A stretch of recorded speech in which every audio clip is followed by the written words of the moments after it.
Buckle your seatbelts, little punks, because I'm about to give you an overly complicated explanation of something I should have learned about a long time ago. So sit down, shut up, and experience my caffeine-induced, hatred-fueled animated extravaganza. Our curtains rise on the big city of Verona, Italy, with walls so high even Trump would be impressed. Throughout this great city's history, there have been two prominent houses, the Montagues and the Capulets. However, it couldn't be a tale of two or more groups of people if they didn't hate each other for some stupid reason. I just kinda like to imagine that Lord Capulet had his lunch money stolen one time by Lord Montague back in middle school, and their undying rage for each other has plagued the city ever since. All of that war and bickering nonsense aside brings us to our tale's beginning. We begin our tale with an argument breaking out between none other than a Montague and a Capulet in the streets of Verona, and one of them must have said something super offensive because they eventually break it down and have a good old-fashioned street battle. But then the prince shows up and says that if something like this ever happens again, that he's gonna cut off the head of each leader of their respective house.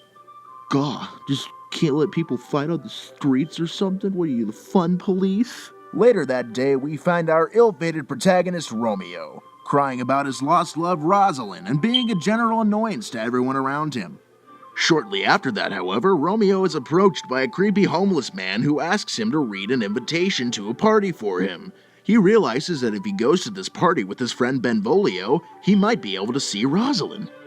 So Romeo arrives at the party and begins to creepily stare at the most beautiful thing he'd ever seen. It was with no doubt the most precious being in the known universe.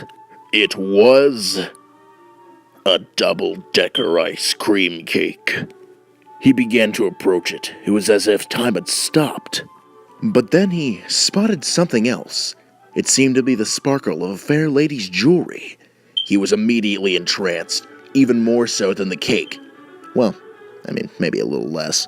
But either way, he decided to approach her.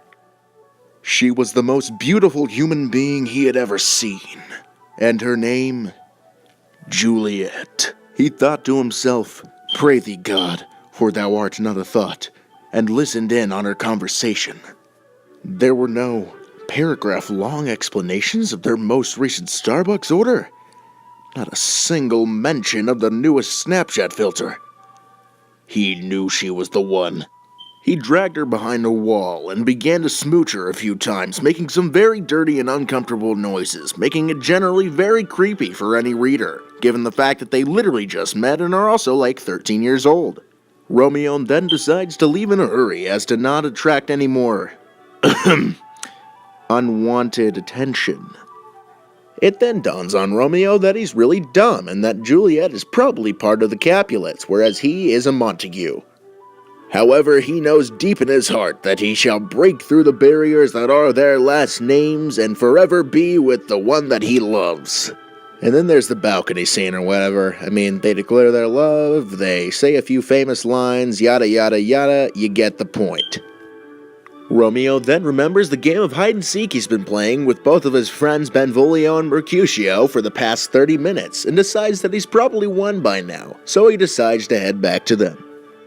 The two star-crossed lovers arrive at Friar Lawrence's cell and get married in secrecy the following morning. Doesn't it just warm your heart to finally see a happy ending? Wait a second, that doesn't say...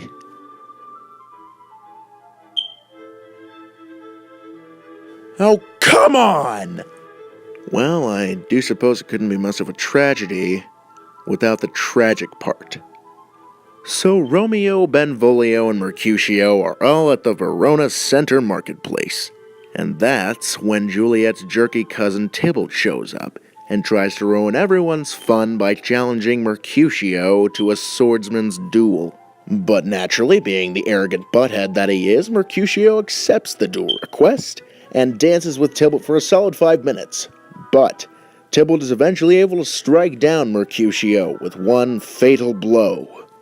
In his final dying breaths, he issues a curse on both of the houses, and some hardcore foreshadowing.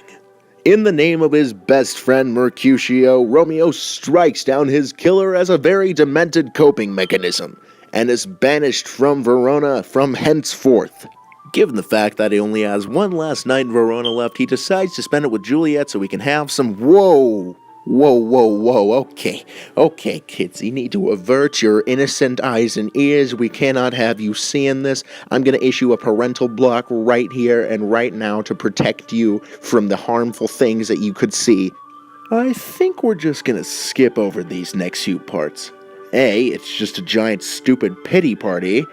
And B, this is a tragedy. We know what's gonna happen. Ooh, Romeo's been banished to Mantua. Ooh, Paris has to marry Juliet. Ooh! Heck, the only interesting part of it is Friar's plan. Basically, Juliet will receive a paralysis potion that makes everyone think she's dead. She'll receive a proper burial and funeral from her family in the Capulet tombs. Romeo will then receive a letter from the friar containing all the information needed to find her. And, when he does eventually find her, she will wake up and they'll both live happily ever after. However, Romeo's letter doesn't quite get to him. So when he actually does reach Juliet, he chugs bleach that he got from a frickin' old homeless man like an idiot and dies. And then Juliet wakes up right after that because plot and stabs herself because she's an edgy teenage girl. Man, don't you just love happy endings? Well, congratulations, I suppose. You don't have to listen to my stupid voice ramble anymore. I know what you were thinking. Well, that's it for my poorly drawn version of Romeo and Juliet, and I hope you hated it.